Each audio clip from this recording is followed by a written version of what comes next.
Assalamualaikum warahmatullahi wabarakatuh. Pada kesempatan kali ini saya akan menyampaikan tentang salah satu tema penting di manajemen keuangan, yaitu modal dan strukturnya. Apa yang dimaksud dengan modal dan apa yang dimaksud dengan struktur modal atau susunan modal.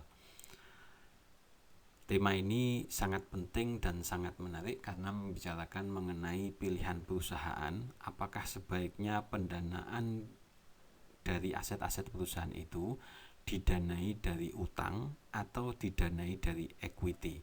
Maka isunya di sini adalah, pada bab ini adalah mana yang lebih baik dan lebih pas untuk digunakan perusahaan, apakah dari utang atau dari equity, dan bagaimana dampak dan konsekuensinya. Agenda pembahasan kita akan mulai dengan membicarakan apa itu modal, yaitu konsep modal, kemudian dilanjutkan dengan struktur dari kekayaan atau struktur aset, kemudian struktur keuangan, dan struktur modal itu sendiri. Struktur adalah susunan, sehingga struktur kekayaan adalah susunan dari kekayaan, struktur keuangan adalah susunan dari sumber dana perusahaan, dan struktur modal adalah susunan dari modal, apakah dari utang atau equity. Kemudian nanti bagaimana dampak penggunaan utang dan ekuitas itu menjadi pembahasan setelah itu. Bagaimana kalau utang itu semakin besar, bagaimana kalau ekuitas semakin besar, apa dampaknya bagi perusahaan. Kemudian teori-teori tentang struktur modal, jadi bagaimana kalau modal itu secara struktur lebih banyak utangnya, nanti seperti apa dampaknya bagi nilai perusahaan, seperti apa dampaknya bagi perilaku manajerial. Ini penjelasannya nanti dijelaskan dengan berbagai teori-teori struktur modal yang melihat dari berbagai sisi yang berbeda dan menjelaskan secara berbeda tentang dampak penggunaan antara susunan antara utang dan ekuitas ini. Modal ini saya ambilkan dari buku klasik. Kenapa saya tetap menggunakan buku klasik, itu bukunya Bambang Rianto yang di dalamnya yang judulnya adalah Dasar-dasar Pembelanjaan Perusahaan, bukan manajemen keuangan. Ini bahasa kunonya dari manajemen keuangan adalah pembelanjaan perusahaan. Ini buku klasik tahun 70-an, tetapi kenapa saya gunakan, karena ini supaya menggabungkan antara buku literatur lama dengan baru. Nah, modal itu menurut Bambang Rianto adalah apa yang ada pada neraca. Kalau sekarang adalah apa yang ada pada laporan posisi keuangan perusahaan. Nah, posisi keuangan perusahaan itu adalah bisa dilihat dari sisi aset, yaitu yang disebut bahasa lamanya adalah aktiva. Kenapa aktiva? Karena ini merupakan bahwa perusahaan itu membelanjakan modalnya dilakukan dengan dua hal, yaitu pembelanjaan aktif dan pembelanjaan pasif. Pembelanjaan aktif itu disebut dengan aktiva, atau yang dalam laporan posisi keuangan atau neraca itu dikenal dengan aset. Disebut juga menurut Bambang Rianto dengan modal konkret. Modal konkret adalah aset atau kekayaan yang dimiliki yang terdiri atas dua, aktiva lancar dan aktiva tetap. Aset lancar dengan aset non lancar. Aset lancar atau aktiva lancar itu terdiri atas kas, marketable securities atau surat-surat berharga investasi perusahaan yang bisa diperdagangkan, kemudian piutang dan persediaan. Sedangkan aset tetap diantaranya mesin, kendaraan, bangunan, atau tanah yang tidak terdepresiasi. Kalau mesin, kendaraan, bangunan terdepresiasi, kalau tanah tidak terdepresiasi. Nah, perbandingan antara aset lancar dengan aset non lancar atau aset tetap atau aktiva tetap ini, yaitu aktiva lancar dengan aktiva tetap atau aset lancar dengan aset non lancar ini disebut dengan struktur kekayaan. Jadi berapa persen yang dalam bentuk aset lancar dan berapa persen yang dalam bentuk aset tetap atau aset non lancar. Perbandingan ini umpamanya 50% 50% atau umpamanya 75% aset lancar, 25% aset non lancar atau aset tetapnya, itu merupakan struktur kekayaan. Ini bisa dalam bentuk persentase. Kemudian modal dari sisi aktiva juga bisa dilihat dari sisi pasiva. Kenapa ini disebut dengan pasiva? Karena ini merupakan modal pasif perusahaan. Kenapa modal pasif? Karena ini pembelanjaan pembelanjaan pasif. Pembelanjaan pasif artinya nyari uang, nyari pendanaan untuk membiayai aset-aset atau kekayaan konkretnya, yaitu aktivanya. Nah, sumbernya dari mana? Maka dia juga belanja, yaitu mencari pendanaan. Pembelanjaan mencari pendanaan disebut dengan pembelanjaan pasif. Sedangkan pembelanjaan untuk mengalokasikan dana disebut dengan pembelanjaan aktif. Nah, pembelanjaan pasif atau pasifa ini disebut juga dengan modal abstrak menurut Bambang Wiyanto, dan terdiri atas dua, yaitu utang atau kadang disebut dengan kewajiban atau liability, dan modal sendiri atau ekuitas. Perbandingan antara keduanya, utang dan ekuitas ini disebut dengan struktur kekayaan. Maka kalau dari sisi pasifa dilihat perbandingan antara berapa besarnya utangnya, berapa persen atau berapa jumlahnya dengan dibandingkan dengan ekuitasnya di modal sendirinya. Nah, utang ada dua, utang jangka pendek dan jangka panjang. Yang jangka pendek adalah yang jatuh temponya pada periode tersebut, biasanya kurang dari 1 tahun pada periode keuangan tersebut. Sedangkan kalau yang jangka panjang itu yang jatuh temponya lebih dari setahun, ini kalau secara akuntansinya. Kemudian modal sendiri atau ekuitas itu pada PT, perseroan terbatas, itu adalah dalam bentuk saham. Sedangkan pada koperasi itu bisa umpamanya simpanan pokok atau simpanan wajib. Kemudian agio adalah tambahan modal di store, dan laba ditahan yaitu laba yang tidak dibagikan kepada investor atau pemegang saham, atau kalau di koperasi ya kepada anggotanya. Ya, kalau di koperasi dikenal dengan cadangan, bukan. Kalau laba ditahan lebih kepada PT. Nah, perbandingan antara keduanya itu adalah yaitu total utang atau total liabilitas atau total kewajiban dibandingkan dengan total ekuitas, itu adalah struktur keuangan, dikenal dengan debt and equity ratio, biasanya begitu. Kalau nanti di dalam rasio keuangan diukurnya dengan debt and equity ratio. Nah, aset ini masih berbicara tentang aktiva atau aset, sehingga kenapa saya sampaikan dengan model lama, karena bahasa lama masih pakai aktiva, sedangkan bahasa baru yaitu yang baku lebih pada aset. Nah, aset lancar ini disebut juga dengan modal kerja. Nanti pada sesi selanjutnya kita akan membicarakan manajemen modal kerja. Maka ini sebetulnya fokusnya pada aset lancar. Kemudian kalau modal tetap itu pada aktiva tetap. Ini nanti pembahasannya pada capital budgeting pada sesi selanjutnya setelah ini. Nah, aset lancar atau aktiva lancar itu atau modal kerja ini jumlahnya relatif fleksibel, berubah terus. Umpamanya punya uang atau kas dibelikan bahan baku, itu jadi persediaan kemudian diolah jadi barang jadi, persediaan barang jadi, dan persediaan barang jadi kemudian dijual secara kredit jadi piutang. Nah, piutang dibayar jadi kas, begitu terus perputarannya, dan perputarannya itu cepat, relatif cepat, sehingga disebut dengan jumlahnya relatif fleksibel, berubah sesuai kebutuhan tadi. Persediaannya dijual secara kontan ya jadi kas, persediaannya dijual secara kredit jadi piutang gitu. Proses perputarannya jangka pendek. Sedangkan kalau aktiva tetap atau aset non lancar atau modal tetap atau aset tetap itu tidak mudah dikurangi atau ditambah ya. Ya bisa, tetapi investasinya cukup besar. Biasanya begitu. Dan dampaknya ini cukup permanen. Cenderung permanen itu cenderung tetap, meskipun bisa berubah-ubah tapi kecenderungannya tetap, dan proses perputarannya dalam jangka panjang. Maka karena jangka panjang nanti didepresiasi, dibebankan secara bertahap, baik depresiasi atau amortisasi kalau pada aset yang sifatnya tidak tetap. Sedangkan modal pasif atau pasifa ini bisa dibagi berbagai macam-macam, bisa dilihat dari sisi likuiditas, solvabilitas atau rentabilitas. Likuiditas itu bintang 1, yaitu likuiditas adalah keterangannya adalah kemampuan membayar kewajiban jangka pendek. Nah, ini dibagi dua menurut jangka waktu penggunaan, yaitu yang jangka pendek sama jangka panjang. Likuiditas, kalau lihat likuiditas fokusnya adalah pada utang-utang jangka pendek. Kemudian tapi dibandingkan nanti dengan utang jangka panjangnya. Kemudian solvabilitas adalah kemampuan memenuhi seluruh kewajiban atau baik jangka pendek maupun jangka panjang. Ini bicaranya kalau solve ini kan dari kata mengatasi masalah di perusahaan itu umumnya adalah masalah utang.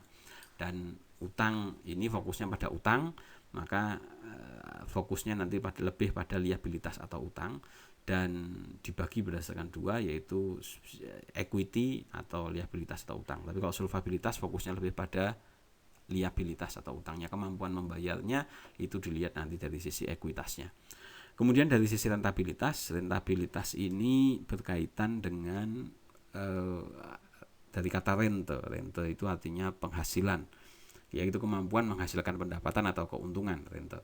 Nah ini kalau pada sisi pasifa itu modal perusahaan itu fokusnya pada apakah itu obligasi itu memberikan pendapatan tetap bagi investornya, dan buat perusahaan itu menjadi beban tetap karena harus rutin dibayarkan beban tetapnya. Sedangkan kalau saham itu pendapatannya bagi investornya pendapatannya tidak tetap, tapi bagi perusahaan beban keuangannya tidak tetap atau tidak pasti begitu. Tidak seperti obligasi atau surat utang yang beban kewajibannya pasti dan jelas berapa persennya dari investor yang diinvestasikan oleh investor. Nah, struktur modal ini lebih berfokus pada perbandingan atau struktur antara utang jangka panjang dengan ekuitas.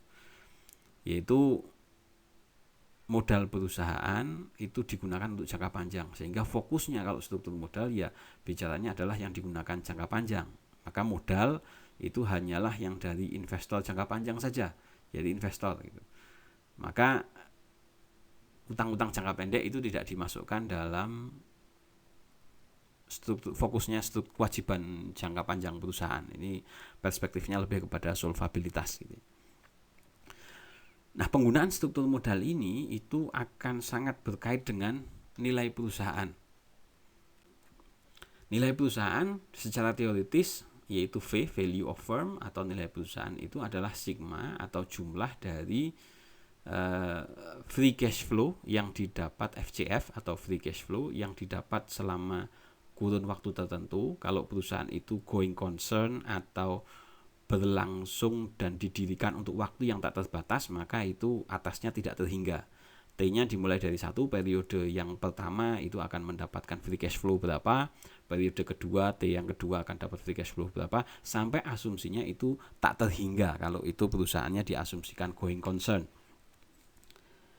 Nilai perusahaan ini merupakan nilai sekarang dari sigma free cash flow dibagi 1 plus WACC pangkat T. Kalau Anda lihat rumus ini sebetulnya sama dengan rumus present value. V-nya itu PV, kemudian FCF-nya itu adalah FV, future value, dan WACC-nya itu adalah bisa I. Ya, dalam sesi time value of money silahkan dilihat lagi. Ya, PV sama dengan sigma dari FV dibagi 1 plus I pangkat T gitu. Kalau ini FV-nya itu jadi FCF, free cash flow, dan I-nya itu menjadi WACC, weighted average cost of capital. Weighted average cost of capital itu adalah biaya modal tertimbang rata-rata. Biaya modal tertimbang rata-rata merupakan gabungan dari biaya modal masing-masing sumber. Contoh, satu sumber modal itu mungkin punya bunga 14%. Maka 14% ini menjadi biaya modal. Tapi kemudian ada proporsi lain utang yang bunganya 10%. Maka 10% ini menjadi komponen struktur yang lain. Nah, kalau digabungkan semua itu menjadi 100%, nanti masing-masing di rata-rata tertimbangnya, sehingga secara rata-rata perusahaan itu berapa persen membayar biaya modalnya. Nanti kalau equity punya biaya modal sendiri karena expected-nya return expected-nya berbeda, dan secara logika investor diharapkan lebih tinggi daripada biaya utang. WACC, weighted average cost of capital, itu merupakan gabungan dari berbagai macam sumber, dan sumbernya 2. D itu adalah debt atau utang, sedangkan E itu equity, S itu yang stock atau saham. Maka WACC, weighted average cost of capital, itu adalah nanti WE atau WD itu. WE itu weighted percentage of the firm that are financed with equity and debt. Jadi berapa persen yang equity-nya itu berapa persen, debt-nya itu rata-rata utangnya itu berapa persen dari struktur modalnya. Ya, ini struktur modalnya di sini. Jadi struktur modal itu nanti fokusnya di WD sama WE itu. Kemudian WACC adalah weighted average cost of capital adalah WD atau persentase modal yang didanai dari utang dikalikan dengan RD. RD itu adalah return yang diharapkan dari utang, dari pemegang utang, ya biaya modal dari equity. Kemudian kalau RS itu biaya modal dari stok atau saham, WE kali RS itu ya, WE-nya itu. Nah, kenapa yang di sini adalah ada yang di WD kali RD itu ada dikalikan 1 min T, karena ini tarif pajak. T di sini adalah tarif pajak, proporsi tarif pajak penghasilan, ini yang akan mengurangi nanti return yang di pemegang karena menggunakan equity dari utang.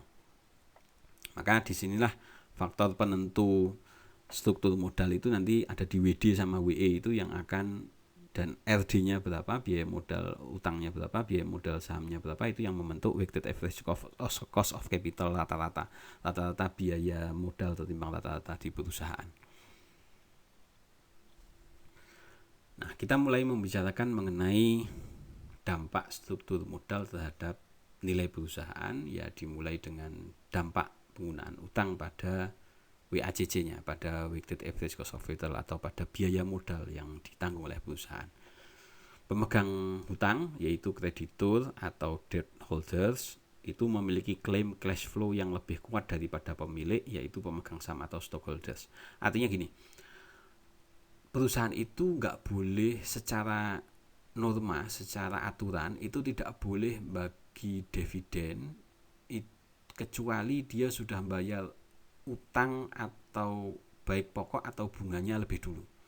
Maka kalau di struktur di pasiva, di bagian kewajiban dan equity, kewajiban itu ditaruh lebih atas karena itu harus didahulukan daripada equity atau pemegang saham. Ya, maka klaim kreditur yang tetap, yaitu berapa persen yang harus dibayar perusahaan itu sifatnya tetap, itu akan meningkatkan resiko stockholders atau pemegang saham. Sehingga kalau utangnya banyak, maka ya yang harus dibayar kepada pemberi utang itu sifatnya tetap atau pasti, sehingga pemegang sahamnya harus menanggung resiko untuk tidak dapat keuntungan karena sudah habis dibayarkan untuk utangnya umpamanya. Yaitu stockholders itu hanya dapat sisanya saja, yaitu setelah dikurangi oleh bunga utang, pajak, dan bahkan pokok dari utang itu sendiri. Maka pemegang saham itu klaimnya lebih lemah daripada pemegang saham. Ini secara teori ya daripada pemberi utang. Ini secara teori. Walaupun prakteknya bisa saja ini nanti masalah agensi dimainkan itu oleh pemegang saham atau direksinya, ya bisa. Itu masalah agensi gitu ya, masalah keagenan yang sudah kita bahas pada sesi pertama. Perusahaan itu, tapi di sisi yang lain, perusahaan itu dapat mengurangi pembayaran pajak, sehingga tadi ada 1 min T kalau tarif pajaknya itu kalau adanya utang itu akan mengurangi jumlah pajak yang dibayarkan. Nanti kita akan melihat begitu contohnya dalam contoh seperti apa. Yaitu perusahaan dapat mengurangi pembayaran pajak, yaitu dengan menggunakan utang yang lebih besar, maka pajaknya itu bisa lebih kecil. Ini secara teori, sekali lagi pajak penghasilan secara teori. Prakteknya tiap pemerintah melakukan penyesuaian. Sehingga dengan menggunakan utang itu menyediakan cash flow yang lebih banyak ke investor, karena tidak dikasihkan untuk bayar pajak, tapi lebih ke dengan membayar pajak yang lebih sedikit, maka keuntungan investor akan lebih besar. Dalam hal ini keuntungan pemegang utang atau debt holders. Dampak utang selanjutnya adalah utang itu juga meningkatkan resiko kebangkrutan. Artinya perusahaan yang menggunakan utang semakin banyak, maka akan meningkatkan perusahaan itu bangkrut. Kenapa bangkrut? Karena kalau perusahaan nggak bisa bayar bunga maupun pokok utang, maka pemberi utang atau defaulters itu bisa mengajukan kepailitan atau kebangkrutan kepada perusahaan untuk diajukan lewat pengadilan biasanya. Bahkan kalau di bank kan bisa nyita jaminan, bisa nyita aset yang ngambil kredit begitu. Sehingga kalau utangnya semakin banyak, maka resiko bangkrutnya juga semakin tinggi. Resiko bangkrutnya semakin tinggi, maka akan meningkatkan biaya utang atau RD ini. Peningkatan penggunaan utang itu berarti meningkatkan proporsi pembiayaan utang atau WD.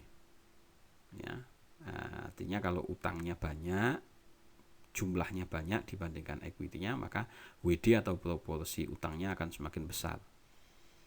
Dengan biaya utang yang relatif lebih rendah daripada biaya saham, yaitu RD itu lebih kecil daripada RS. RS adalah biaya modal stok atau saham ya.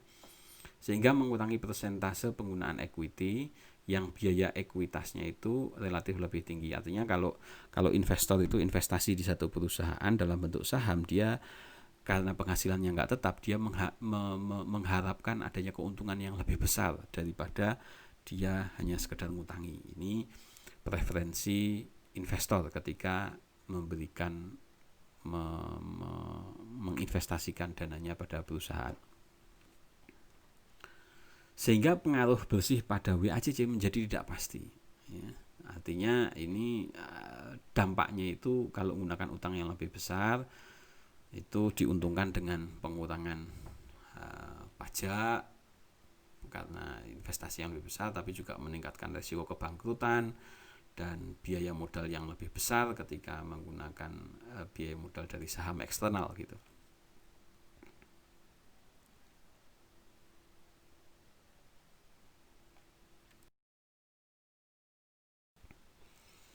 Nah, untuk pemahaman lebih jelas, kita akan membuat simulasi ada 3 perusahaan yang identik dengan laba sebelum bunga dan pajak, earning before interest and tax. Anggaplah ini kecil saja 1,5 juta, tapi ini kalau dalam jutaan itu kan berarti 1,5 triliun umpamanya. Ya ini 1,5 juta lah biar lebih mudah. Dengan jumlah modal yang sama, 10 juta. Dengan tingkat bunga utang yang sama yaitu 12%, dan tingkat pajak yang sama yaitu 25%, tetapi ada 3 perusahaan yang struktur modalnya berbeda. Ya, jadi 3 perusahaan ini anggaplah identik dengan EBIT-nya sama, modalnya juga sama-sama 10 juta, bunga utangnya sama-sama 12%, pajaknya sama-sama 25%. Perusahaan A itu perusahaan yang nggak punya utang, unleveraged financial, nggak punya utang. Perusahaan B itu proporsi atau struktur utang dengan equity-nya 50-50, 50%, 50%, separuh-separuh. Dalam hal ini utangnya 5 juta, equity-nya juga 5 juta ya, karena dari 10 juta. Kalau tadi perusahaan A nggak punya utang, utangnya 0, dan equity-nya, modal sahamnya itu full 10 juta. Sedangkan perusahaan C itu perbandingan debt and equity-nya, utang dengan ekuitasnya 80-20, 80% utang, 20% equity. Nah, ini pertanyaan yang perlu Anda jawab nanti dan sebagai bahan diskusi yang cukup menarik. Apa akibatnya terhadap ROE atau return on equity, yaitu laba bersih dan ekuitas. Bagi Anda yang tidak tahu ROE, bisa lihat diulang lagi yang bagian manajemen keuangan, yang analis laporan keuangan, bagian rasio-rasio keuangan. Nah, ini sebagai tugas untuk memperjelas bagaimana jika EBIT-nya berbeda. Umpamanya karena kondisi ekonominya berbeda. Contoh, ekonominya buruk, turun. Mungkin gara-gara COVID, gara-gara krisis. Turun menjadi tidak jadi 1,5 juta, tapi menjadi hanya 700.000. Tapi bagaimana kalau kondisi ekonominya baik sekali, booming, sehingga EBIT-nya meningkat menjadi 2,3 juta. Apa akibatnya bagi perusahaan A, B, dan C ini? Nanti Anda bisa simulasikan ini dampaknya seperti apa. Silakan dijadikan tugas. Nanti yang contohnya untuk yang skenario pertama yaitu EBIT 1,5 juta saya akan contohkan, tapi untuk yang skenario gimana yang EBIT-nya 700, yang EBIT-nya 2,3 ini menjadi berbeda. EBIT ini earning before interest and tax, yaitu laba sebelum bunga dan pajak ini. Nah, apakah bunga itu baik? Apakah utang itu baik ataukah utang itu buruk? Jawabannya memang tergantung, tapi tergantung apa gitu. Ya, nanti coba diamati. Dan kalau Anda sudah pilih perusahaan mana? Perusahaan A, B, atau C? Perusahaan A ini konservatif, nggak mau pakai utang, unleveraged financial. Perusahaan B ya separuh-separuh lah, separuh utang, separuh enggak gitu.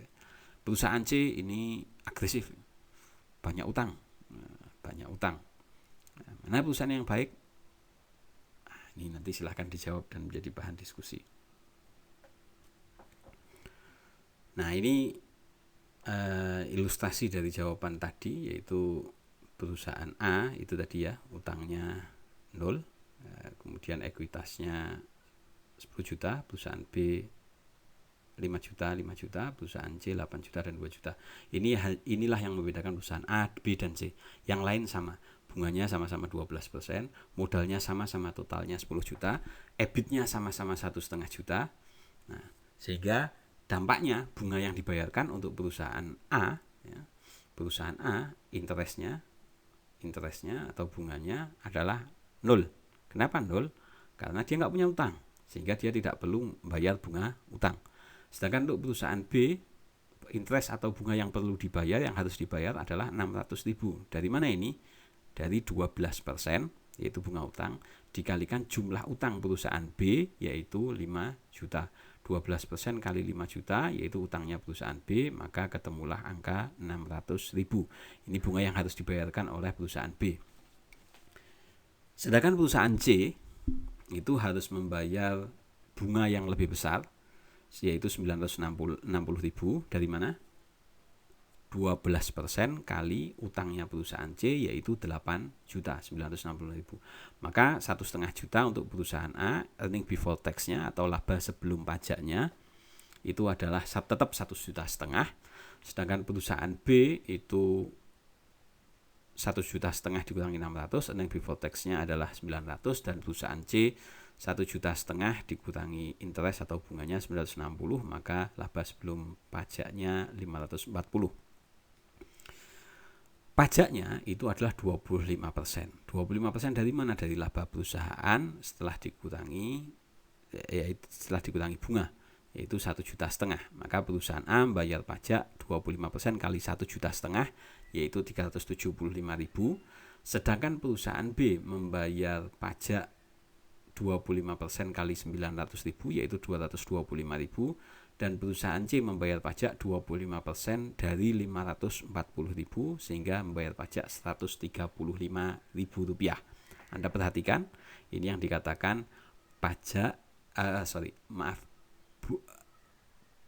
utang itu mengurangi pembayaran pajak. Anda lihat bahwa perusahaan dengan utang terbanyak itu membayar pajak yang menjadi sedikit, karena dia harus mendahulukan kewajiban bayarannya.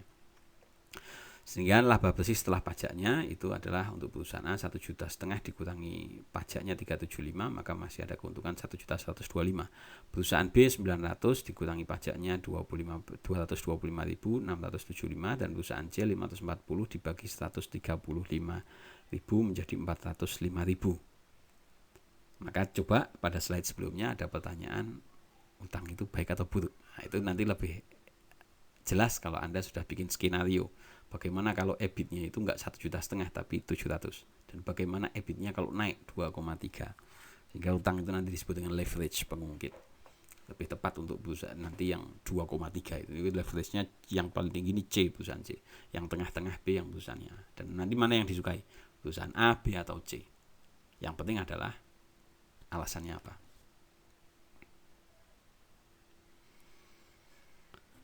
Nah, kalau Anda perhatikan dari perhitungan itu, financial leverage atau utang itu meningkatkan ROE, return on equity. Kenapa? Karena mengurangi pajak dan ekuitasnya menjadi lebih kecil. Karena utangnya besar, maka proporsi penggunaan ekuitasnya menjadi lebih kecil.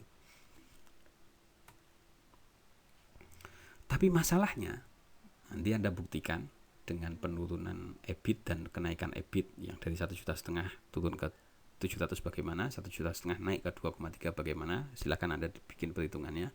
Itu meningkatkan deviasi atau simpangan ROE-nya itu menjadi lebih lebar untuk perusahaan C dengan perubahan kondisi ekonomi, baik itu kalau turun maupun naik. Sehingga ini juga meningkatkan, karena deviasi ROE ini meningkat, maka investor juga ekspektasi terhadap return dari sahamnya itu juga meningkat, karena sekaligus meningkatkan resiko. Ini juga menjadi masalah gitu. Tapi leverage atau utang, financial leverage dalam hal ini yaitu utang, itu tidak mempengaruhi apapun terhadap EBIT. Dan inilah saat utang itu baik adalah ketika saat utang itu jelek ketika saat EBIT itu lebih kecil daripada bunga atau interest atau bunga yang dibayar, sehingga return on equity-nya itu akan negatif atau rugi. Kalau di bahasan analisa laporan keuangan di bahasa sebelumnya itu ada TIA, time interest earn, berapa kali earn-nya atau EBIT-nya itu berapa kali dari interest-nya. Semakin banyak itu semakin bagus. Nah, kalau semakin kecil atau bahkan negatif, ini jadi masalah. Kita sekarang masuk pada struktur modal. Ada berbagai macam teori-teori struktur modal yang berbeda. Modigliani-Miller, dikenal dengan MM teori, Modigliani dan Miller teori. Itu ada dua teori yang disampaikan berbeda. Pertama pada ketika skenario tidak ada pajak bagaimana. Kemudian yang kedua skenario ketika ada pajak. Dan kemudian trade-off teori. Ini trade-off pertukaran antara keuntungan menggunakan utang tapi dengan kerugian menggunakan utang, sehingga antara keuntungan dan kerugian ini menghasilkan optimalnya berapa. Kemudian signaling teori ini adalah memberi penerbitan utang atau equity itu menjadi sinyal atau tanda-tanda tertentu tentang kondisi perusahaan. Nah, signaling teori ini disusun berdasarkan teori asimetri informasi yang tidak seimbang antara investor dengan pengelola. Dan kemudian nanti pecking order adalah penggunaan urutan penggunaan modal perusahaan ya, secara umum dalam praktek seperti apa. Dan kemudian debt financing as a managerial constraint, tadi ini sudah kita bahas ya, yang debt financing as a managerial constraint, yaitu utang itu digunakan sebagai halangan bagi manajer untuk tidak melakukan tindakan-tindakan yang berlebihan, karena ini mengurangi agency cost, yaitu mengurangi pengawasan, karena kalau perusahaan utangnya banyak itu yang tanggung jawab adalah manajer secara umum. Cuman sebagai pemegang saham, pengendali perusahaan juga pasti akan tetap mengawasi, karena kalau penggunaan utangnya terlalu banyak ini juga berbahaya bagi perusahaan. Tapi secara umum penggunaan utang itu bisa digunakan untuk supaya manajemen itu berhati-hati dalam pengelolaannya. Kita membahasnya satu-satu. Nah, kita mulai dengan pembahasan MM teori tanpa pajak, yaitu ketika tidak ada pajak dengan berbagai asumsi, meskipun ini tidak ada ya asumsi seperti ini. Ya, capital structure itu tidak mempengaruhi nilai perusahaan. Artinya value dari perusahaan yang pakai leverage, pakai utang, dengan value perusahaan yang unleverage, yang nggak pakai utang, itu akan sama saja. Kenapa? Karena peningkatan ROE, return on equity dari utang leverage, itu akan diimbangi oleh peningkatan resiko equity, sehingga meningkatkan biaya modalnya, RS-nya juga tinggi gitu. Sehingga biaya modal tertimbang itu akan tetap WACC konstan. Ini dikembangkan bukan dari hasil empiris, tetapi dari hasil permodelan matematis. Kemudian kalau MM teori yang ada pajak, ini kemudian teori tadi yang utang itu sama saja, menggunakan utang atau equity itu sama saja, nggak mempengaruhi nilai perusahaan. Ini direvisi lagi oleh Modigliani-Miller. Tapi kalau ada asumsi pajak bagaimana?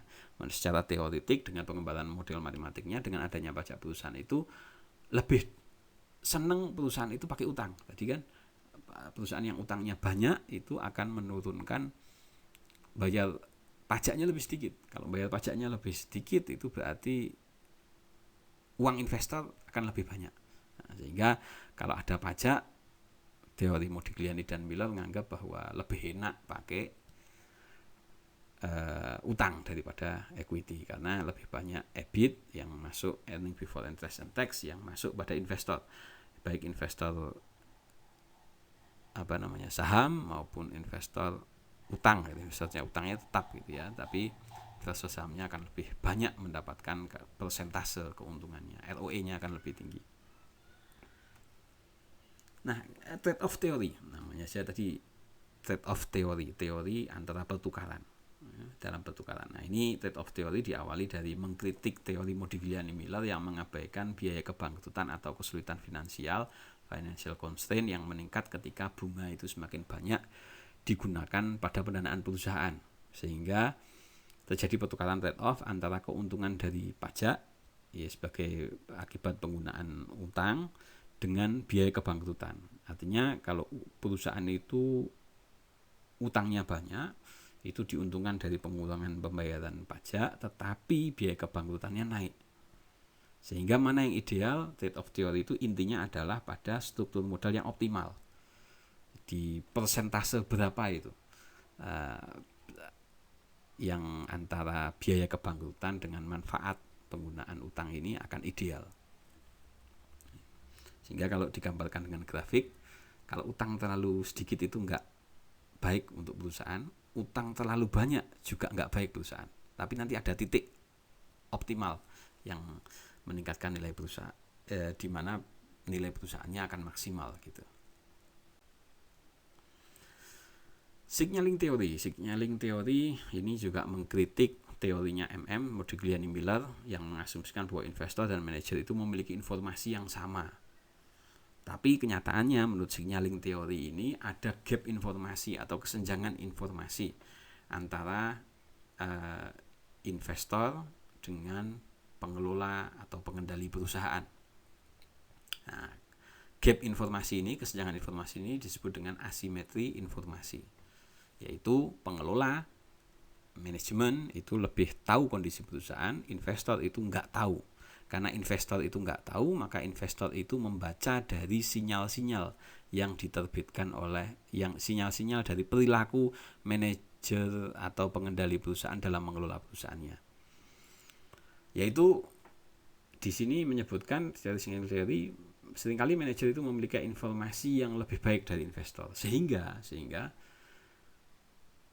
menjual saham oleh perusahaan, manajer yang menjual perusahaan itu dianggap menjual perusahaannya kalau sahamnya sudah over value, nilainya sudah terlalu tinggi. Maka kalau nilainya sudah terlalu tinggi ini menguntungkan menerbitkan saham, maka manajer akan menerbitkan saham lagi. Nah, ini diinterpretasikan oleh investor, kok menerbitkan saham lagi, berarti ini sahamnya nilainya sudah over value nih.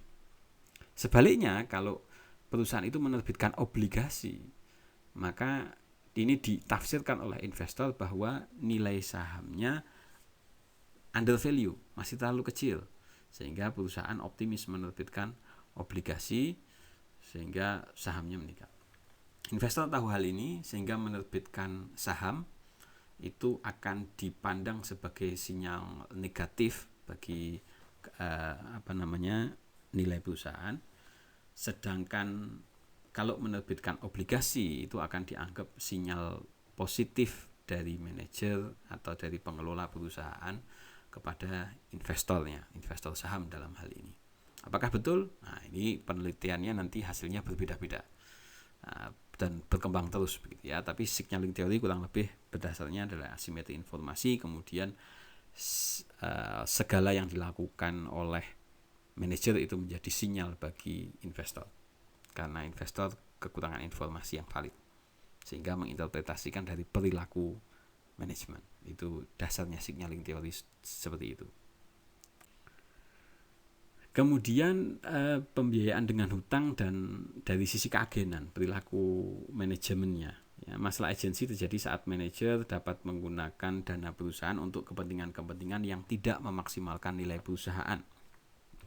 Dengan menggunakan utang, maka ini akan lebih mendisiplinkan manajer, yaitu dengan mengharuskan manajer itu membayar free cash flow dari obligasi, yaitu pembayaran kupon dan pengembalian obligasi tersebut, sehingga mengurangi pengeluaran yang tidak perlu yang dilakukan oleh manajer. Artinya mengurangi uang free cash flow ini dikurangi sedemikian untuk free cash flow-nya supaya optimal saja, karena kalau free cash flow-nya banyak itu kecenderungan manajer untuk memanfaatkan uang yang banyak ini akan berbahaya. Artinya ini menjadi pendekatan bahwa jangan biarkan orang itu pegang uang banyak itu. Karena kalau pegang uang banyak itu godaannya banyak. Kalau godaannya banyak nanti yang dirugikan adalah pemilik uangnya, kurang lebih begitu. Dengan menggunakan utang ini berpotensi menimbulkan masalah agensi yang lain tadi yang meningkatkan agency cost, yaitu manajer cenderung tidak melakukan proyek investasi yang beresiko tapi menguntungkan, yaitu NPV-nya positif karena utang itu meningkatkan resiko keuangan atau financial distress, sehingga ini meningkatkan agency cost begitu. Packing order ini adalah order itu aturan atau susunan ya. Packing order adalah urutan. Ini intinya adalah teori ini mendiskusikan, membahas mengenai prioritas perusahaan sumber modal berdasarkan penelitian dari yang dilakukan oleh peneliti. Packing order ini adalah pendukung teori packing order ini, bahwa umumnya itu perusahaan itu cenderung menggunakan modal internal dulu dari perusahaan. Dari mana itu laba ditahan? Maka dia akan mengepus laba ditahannya supaya besar ketika mencari laba yang semakin besar, tapi labanya ini cenderung ditahan kalau dia ingin investasi. Kalau masih nggak cukup, maka dia baru akan mencari sumber eksternal yang pertama, yaitu adalah utang dulu. Dia nggak buru-buru menerbitkan saham dulu, tapi dari utang dulu. Kenapa? Karena dengan menerbitkan utang ini, kendali perusahaan tetap ada pada manajemen. Ketika dia nggak bisa bayar, baru ini akan menimbulkan masalah bagi perusahaan, karena kendali perusahaan ada pada berubah pada pemegang utang lewat proses kepailitan. Tapi proses kepailitan juga panjang di proses pengadilan. Jika utang itu nggak mencukupi, maka baru perusahaan akan menerbitkan saham kepada pihak eksternal. Ini alternatif terakhir gitu.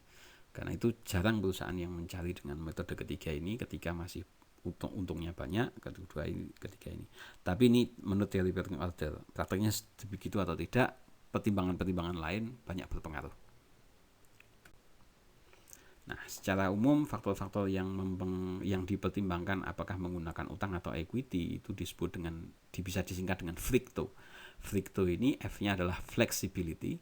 Kalau perusahaan itu fleksibel dalam mencari pendanaan, maka dia akan menggunakan utang atau equity, itu tergantung dari kebutuhannya. Kemudian resiko. Kalau resikonya besar, perusahaan cenderung menghindari utang biasanya.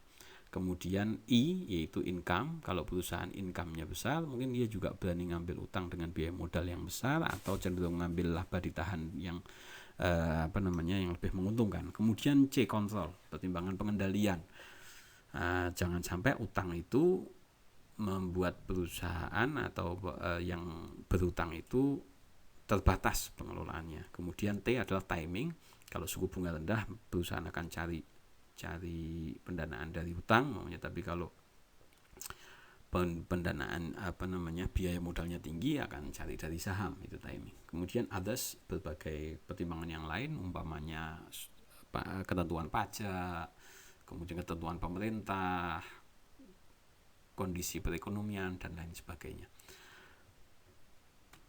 Demikian, terima kasih atas perhatiannya, semoga bermanfaat dan Anda bisa kerjakan tugas ini untuk menjelaskan struktur modal perusahaan dari laporan keuangan yang sudah Anda kumpulkan. Sekian, terima kasih, moga-moga bermanfaat. Wallahul muwaffiq ila aqwamit thoriq. Assalamualaikum warahmatullahi wabarakatuh.